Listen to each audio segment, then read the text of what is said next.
Bem-vindo ao canal Contos Inúteis para Dormir. Aqui as histórias não têm pressa e você também não precisa ter antes de começarmos.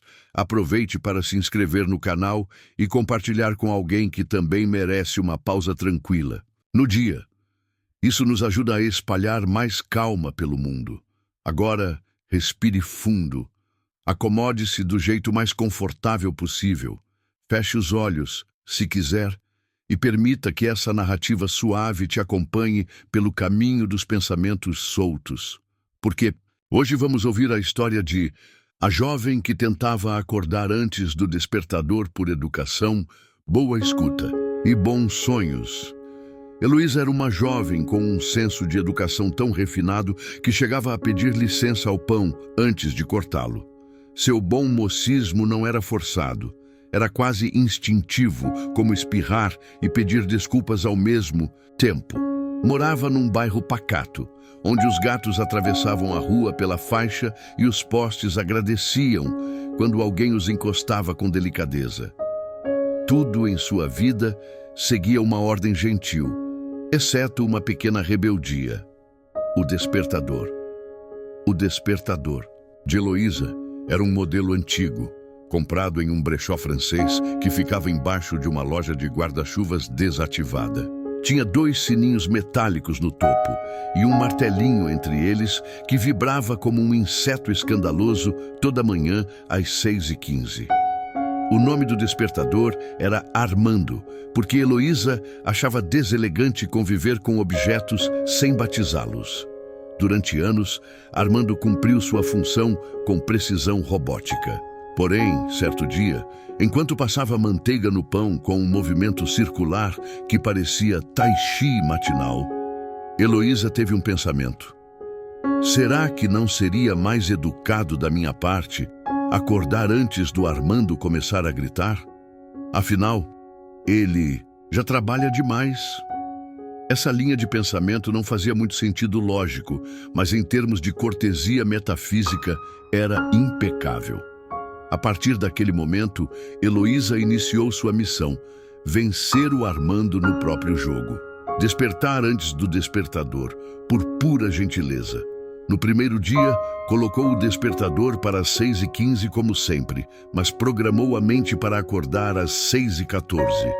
Ao deitar, repetia em voz mansa: acordarei às 6h14, por respeito ao Armando e ao universo.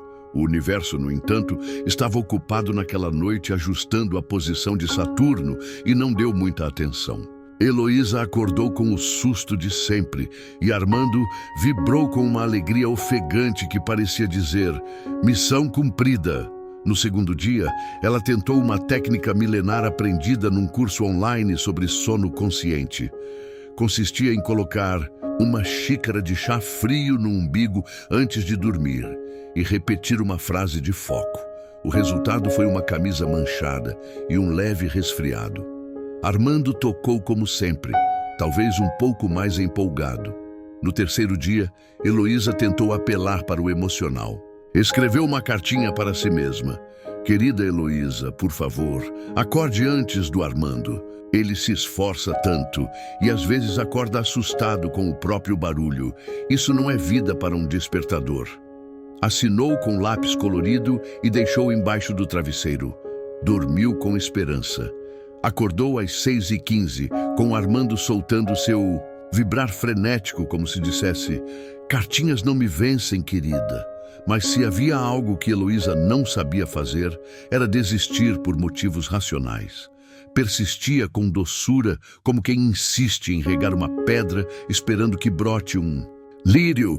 Passou a tentar métodos menos ortodoxos. Uma noite, dormiu de meias trocadas, à esquerda no pé direito e vice-versa, porque leu numa revista de curiosidades esotéricas que isso atrapalhava a linearidade do tempo e podia induzir despertares antecipados. Acordou às 5h47, o que parecia uma vitória, mas caiu no sono novamente 2 minutos depois, sendo acordada novamente por Armando às 6h15. Era como se o universo brincasse com ela. Ah, você quer acordar cedo? Que bonitinha! Mas calma, ainda. Temos ironia a distribuir. Determinada, Heloísa começou a ir dormir cada vez mais cedo para dar espaço aos seus devaneios de despertar respeitoso. Inventou um ritual de boa noite.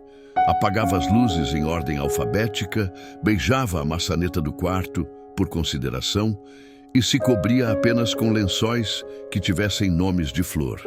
Certa noite, já na fronteira entre o sonho e a vigília, ouviu uma voz muito tênue, como de um objeto inanimado ganhando coragem. Era Armando.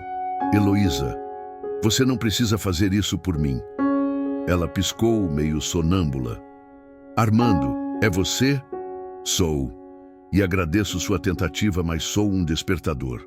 Despertar é meu propósito. Se me tira isso, fico oco.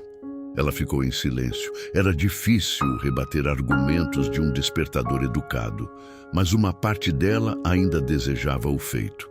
Acordar um minuto antes, talvez só uma vez, para poder olhar para o Armando e dizer obrigado, mas hoje não será necessário. Esse pensamento adormeceu com ela. Na manhã seguinte, pela primeira vez, Armando se calou. Heloísa abriu os olhos às 6h14. Olhou para o despertador. Ele a olhava de volta, de forma imaginária, claro, mas havia ali um silêncio cúmplice. Sorriu. Obrigada, Armando. Pode descansar hoje. Armando não respondeu. Mas se fosse possível a um despertador suspirar aliviado, ele teria feito exatamente isso. Depois do primeiro sucesso, acordar um minuto antes do Armando sem auxílio sonoro, Heloísa sentiu uma euforia calma, daquelas que só os introvertidos experimentam ao encontrar dinheiro esquecido dentro de um livro de poesia. A vitória, para ela, era menos sobre dominar o próprio sono e mais sobre respeitar o trabalho alheio, mesmo que esse alheio fosse uma peça de metal com alma simbólica. Mas o que parecia ser um gesto isolado de gentileza começou a se desdobrar em consequências inesperadas. Naquela mesma manhã, ao caminhar até a padaria, notou que a campainha da porta não tocou. O padeiro, seu Alberto, comentou de maneira distraída. Estranho, a campainha não apita desde ontem. Parece que ela se solidarizou com alguma coisa. Heloísa não comentou nada. Mas ao atravessar a rua, o semáforo de pedestres ficou verde, antes que ela pensasse em apertar o botão. Começou a notar um padrão. Objetos sonoros estavam entrando em modo silencioso antes mesmo dela agir. Como se os mecanismos ao redor tivessem ouvido sua decisão ética e resolvessem, em forma de protesto ou aplauso, seguir o exemplo do Armando. Em casa, o micro-ondas passou a não apitar no fim do aquecimento, apenas desligava com um leve clock. O interfone da portaria trocou seu trim costumeiro por uma luz piscando. Até o alarme do fogão pareceu mais contido, quase tímido. No fundo de sua consciência levemente poética, Heloísa suspeitou que havia despertado algo.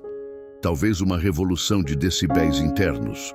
Uma espécie de clube dos despertadores silenciosos. Foi nesse clima de calma ensurdecedora que recebeu um bilhete misterioso. Estava dobrado em 4, dentro do compartimento de ovos da geladeira. A letra era firme, mas elegante, e dizia: você foi notada. Venha ao edifício pontual, sala 712, hoje às 6h14 da tarde. Traga um relógio. Não precisa estar funcionando. Aquilo não fazia nenhum sentido, mas em se tratando de Heloísa, isso era um ótimo sinal. Às 18h14 em ponto, chegou ao endereço. O edifício pontual ficava entre um sebo e uma escola de bordado aquático, embora ninguém entendesse muito bem o que era isso. Subiu as escadas com passos conscientes, até o andar que não existia no elevador, o 712. Entre o 7º e o 8º, havia um pequeno patamar escondido por uma cortina de veludo azul claro com estampa de despertadores dormindo. Ali encontrou a sala. Dentro dela havia 5 pessoas e uma torradeira. As pessoas pareciam normais até que começaram a se apresentar. Sou Jonas. Acordei antes do alarme todos os dias por 7 anos. Hoje consigo prever o nascer do sol com uma margem de erro de 2 minutos. Meu nome é Salomé. Convenci meu forno a cozinhar sem apitar. Ele agora apenas emite um leve cheiro de pão quente quando está pronto. Eu sou Iracema, meu gato. Aprendeu a ronronar em frequência modulada, substituindo o alarme do meu celular. Heloísa sentou-se em silêncio. A torradeira assobiou, mas de forma respeitosa. Uma senhora com cabelo lilás e óculos que mudavam de cor conforme a temperatura se aproximou. Trazia um crachá escrito coordenadora do Clube dos Despertadores que não precisam despertar ninguém. Você chegou antes da hora, Heloísa. Isso é um bom sinal. Disse sorrindo como quem sabia de mais coisas do que devia. Eu não entendo o que está acontecendo. Está tudo bem. Nenhum de nós entendia no começo. Mas você despertou para algo importante. O respeito interobjetal. Um novo nível de convivência com os pequenos sons do mundo. A partir daquele dia, Heloísa foi integrada ao clube. Recebia missões semanais como convencer o rádio-relógio do primo a dar bom dia com uma luz âmbar ou ensinar um micro-ondas a usar o silêncio como linguagem. E o mais curioso, sua vida ficou mais harmoniosa. Os vizinhos pareciam falar em tons mais suaves. As portas rangiam em dó maior. O elevador do prédio passou a tocar uma nota de harpa ao parar em cada andar. E Armando, o despertador, não tocou mais. Ele continuava lá, firme na cabeceira da cama, com seus sininhos metálicos, imóveis como orelhas respeitosas. Mas agora parecia em paz. Às 6h14, Heloísa sempre acordava, respirava fundo, olhava para ele e sussurrava: "Obrigada por descansar comigo." Ele não respondia, mas seu ponteiro dos segundos parecia andar com um orgulho mudo. Heloísa começava a entender que o mundo não precisava tanto de ruído. Bastava atenção e talvez um pouco de chá no umbigo, desde que não fosse toda noite. A vida de Heloísa, agora oficialmente membro do Clube dos Despertadores, que não precisam despertar ninguém, seguia um ritmo estranho e deliciosamente silencioso. Ela acordava pontualmente às 6h14, com os olhos abrindo em sincronia com o suspiro do vento e o estalo do armário de madeira que sempre parecia se espreguiçar também. Seu cotidiano ganhou sutilezas que não podiam ser ensinadas, apenas percebidas. A chaleira não apitava mais, apenas exalava uma névoa que formava letras no ar. Em certos dias dizia bom dia e em outros apenas uma interjeição educada. Ótimo vapor, não acha? O pão torrava em silêncio e o cheiro era tão gentil que parecia pedir desculpas por invadir o ambiente. As roupas saíam da máquina, de lavar quase dobradas, ou pelo menos menos revoltadas.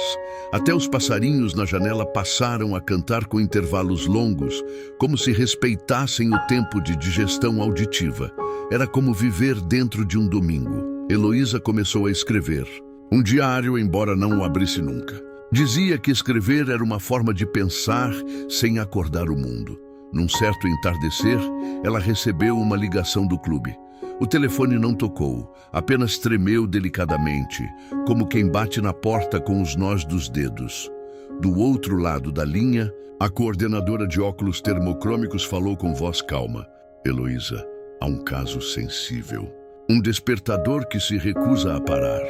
Ele está tocando há 3 dias, ininterruptamente. Já tentamos argumentos, meditação binaural, chá de camomila aplicado na carcaça. Nada. Onde ele está? Na casa do senhor Rigino, no bairro das 4 Janelas. Ele se recusa a desligá-lo. Diz que o barulho é o único motivo pelo qual ainda lembra que está vivo. Heloísa suspirou, não por cansaço, mas por sintonia. Vou até lá amanhã, às 6h14. Na manhã seguinte, trajando um vestido de linho com estampa de calendários e sapatos que não faziam barulho nem pisando em papel bolha, ela chegou à casa do senhor Rigino. O som era audível a 3 quadras, trim, incessante, como um grito que esqueceu de parar. Bateu na porta com 3 toques compassados. Silêncio, pausa, silêncio. O Sr. Higino abriu. Era um senhor magro, com olhos de quem já viu muitos natais e esqueceu alguns deles. A senhorita veio calar meu relógio? Não. Vim ouvir ele com o senhor. Higino pareceu confuso, mas a convidou para entrar. Sentaram-se na sala, onde o despertador vibrava sobre uma mesa de mogno. Heloísa colocou uma toalhinha de crochê sob ele, como quem serve um chá. Posso perguntar, por que não o desliga? Porque ninguém mais me chama. Ninguém mais precisa que eu esteja desperto. Mas ele precisa que eu o desligue. É o único compromisso que ainda tenho. Heloísa pensou por um momento. Depois se levantou e foi até a estante. Pegou um livro velho de capa laranja, chamado Grandes Perguntas e Pequenos Silêncios.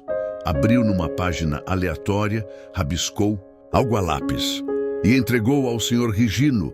Ele leu em voz alta. Despertar também é um ato de confiança. Se você se permite dormir em paz, alguém ou algo ainda vai te lembrar de abrir os olhos. E esse alguém pode ser você mesmo. Lentamente, ele olhou para o despertador. Abaixou-se e, com um gesto que misturava carinho e luto, desligou o alarme. O som cessou. O silêncio entrou pela janela. Sentou-se no sofá e ficou ali com eles, como um terceiro visitante sem pressa. Higino fechou os olhos por um momento, depois sorriu. Ele descansou. Heloísa não disse nada. Apenas ofereceu um bombom de maracujá que havia trazido no bolso. Ele aceitou e o desembrulhou devagar, como se fosse uma lembrança. Na saída, ela notou que o vento tinha mudado de direção e o céu, naquele instante, parecia piscar em 6h14.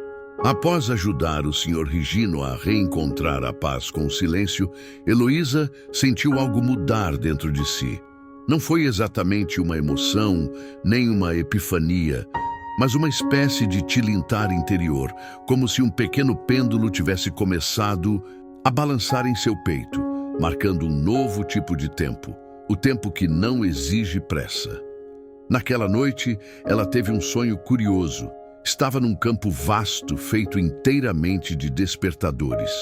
Alguns tinham o formato tradicional, com sininhos e ponteiros. Outros eram despertadores digitais, em forma de peixe, planta ou cacto, todos dormindo. No centro do campo havia um enorme relógio de torre, mas ele não fazia barulho, apenas suspirava. Heloísa se aproximou. Uma voz surgiu, grave e ritmada. Você entende o tempo, mas ainda não aprendeu a deixá-lo andar sozinho. Ela quis responder, mas percebeu que no sonho não se falava com palavras. Tudo era dito com gestos, olhares e bolhas de sabão.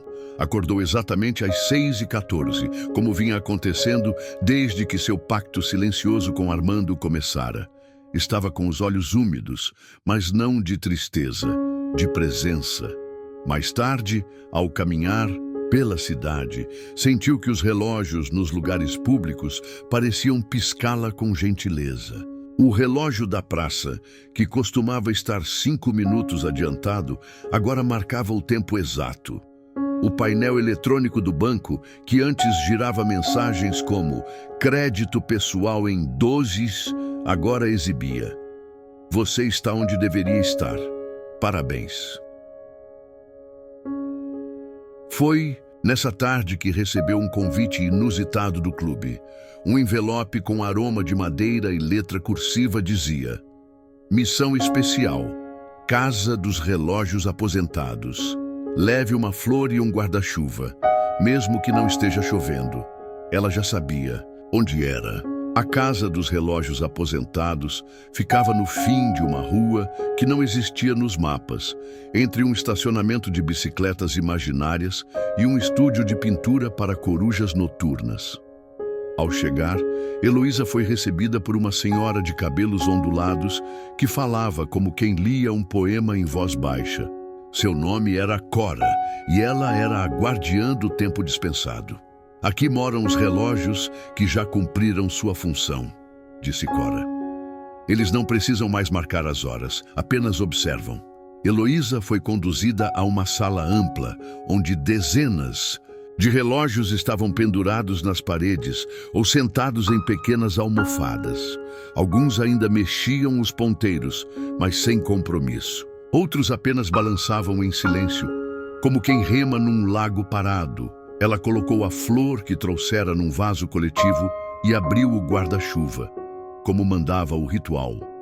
Cora sorriu. O guarda-chuva é apenas para lembrar que o tempo, assim como a chuva, vem e vai. Não podemos segurá-lo, mas podemos acolhê-lo. E então, no centro da sala, um relógio peculiar se destacou. Tinha o corpo de madeira escura, olhos pintados no mostrador e ponteiros que giravam ao contrário. Cora se aproximou dele com reverência. Esse é Olavo, ele sonha. Heloísa se ajoelhou diante de Olavo instintivamente.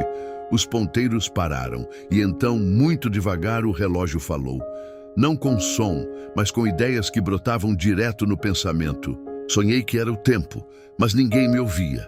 Só queriam que eu corresse. Obrigado por parar aqui. Heloísa sentiu uma lágrima deslizar. Olavo não precisava mais marcar nada. Ele apenas existia. Com um carinho infinito, ela o cobriu com o próprio lenço, sussurrando. Descanse. Você já tocou muitos destinos. E, pela primeira vez, um relógio sorriu. Na saída, Cora entregou-lhe um pequeno relógio de bolso. 100 ponteiros, 100 números, apenas um espelho no centro. Este é o presente, disse. Use quando esquecer que o agora é tudo o que existe. Heloísa agradeceu com um aceno de cabeça, o único gesto educado o bastante para a ocasião. Naquela noite, ao se deitar, colocou o espelhinho presente ao lado de Armando. Ele pareceu observá-lo com respeito, como se entre veteranos. Dormiu com o coração tranquilo e sonhou com relógios flutuando num céu onde as nuvens tinham o formato da palavra aqui. Depois da visita à casa dos relógios aposentados, Heloísa começou a notar pequenas alterações no próprio corpo. Nada drástico, nada preocupante. Apenas sutilezas. Seus passos passaram a produzir o mesmo som que o vento faz ao atravessar as folhas de um limoeiro. Seus bocejos vinham com aroma de chá. E mais curioso, seus pensamentos passaram a respeitar pausas que antes não existiam, como se entre uma ideia e outra houvesse tempo suficiente para observar um passarinho e ainda assim chegar pontualmente. O relógio sem ponteiros, o presente, dormia ao lado de Armando, que há semanas não vibrava. Mas também não parecia triste. De certo modo, havia ganhado uma nova função, a de testemunha silenciosa de uma rotina cheia de gentilezas. Heloísa agora acordava todos os dias, sem precisar de sons externos. Despertava com a luz filtrada da janela, com o som dos pombos conversando em código Morse sobre farelos na calçada e com a sensação de que o tempo não a empurrava mais. Ele apenas caminhava ao lado. Numa manhã especialmente nublada, ela recebeu mais uma missão do clube, mas com um detalhe: não havia instruções. Só um bilhete com uma única frase. Hoje você não precisa ir a lugar nenhum, mas talvez o lugar venha até você. Leu aquilo e deu um leve sorriso. Fez café com grãos que rangiam poeticamente no moedor manual, preparou um pão com manteiga em espiral e sentou-se à varanda com uma manta que fazia barulho de rio distante. E então aconteceu. Um senhor de barba branca e chapéu de palha passou pela rua. Empurrava um carrinho com um único item em cima, um despertador gigante de rodas. Tinha o tamanho de um fogão e emitia um tic-tac que era quase um ronronar. O senhor parou bem diante da casa de Heloísa, levantou o chapéu em saudação e disse: "A senhorita é a Heloísa?" "Sim", respondeu ela, como quem confirma ser a própria brisa. "Este aqui é o tempo. Ele pediu para conhecer você pessoalmente." Heloísa desceu os 3 degraus da varanda como se descesse de um palco depois de uma peça mansa. Aproximou-se do despertador gigante, tocou sua lateral com os dedos. Sentiu o tempo pulsar, mas não como uma cobrança, como uma dança. E então, o tempo falou. Sua voz era composta de sons familiares, o clique de uma caneta, o zíper de uma mochila escolar, a risada baixa de um velho amigo. Ele disse: "Obrigado por me tratar com educação. Quase ninguém faz isso." Heloísa sorriu. "É que você faz muito por todos.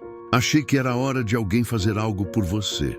O tempo girou seus ponteiros até formarem um coração, e naquele momento o relógio se abriu como uma porta. "Quer dar uma volta?" Heloísa entrou. Lá dentro havia salas com paredes de memórias, fotos que piscavam, cheiros que flutuavam, músicas que só tocavam quando ela fechava os olhos. Ela viu seu primeiro cochilo, seu primeiro atraso sem culpa, sua primeira manhã de férias. O tempo andou com ela por lugares que só existem quando se está distraído. Um corredor feito de manhãs de domingo, uma ponte construída com as pausas entre palavras ditas com carinho. Quando saiu, nada parecia diferente. Mas tudo estava melhor. O senhor do chapéu acenou e o carrinho com o tempo foi embora devagar, como uma ideia que já cumpriu seu papel. Heloísa voltou à cadeira na varanda. Armando do quarto parecia ter suspirado. O presente refletia uma nuvem em forma de travesseiro. E então ela percebeu, havia conseguido. Acordava antes do despertador. Não por teimosia, não por glória, mas por gentileza. E isso para ela era suficiente. Naquela noite, ao se deitar, não disse boa noite para Armando, disse obrigada. E o tempo lá do alto piscou.